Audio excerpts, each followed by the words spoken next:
بسم اللہ الرحمن الرحیم۔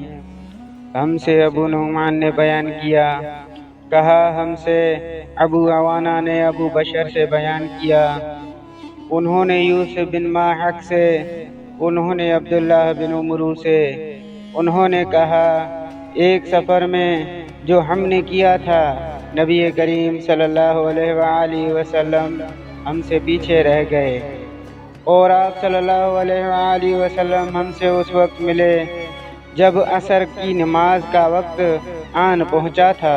ہم جلدی جلدی وضو کر رہے تھے، بس پاؤں کو خوب دھونے کے بدلے ہم یوں ہی سا دھو رہے تھے۔ یہ حال دیکھ کر آپ صلی اللہ علیہ وآلہ وسلم نے بلند آواز سے پکارا، دیکھو ایڑیوں کی خرابی دوزخ سے ہونے والی ہے۔ دو یا تین بار آپ صلی اللہ علیہ وآلہ وسلم نے یوں ہی بلند آواز سے فرمایا۔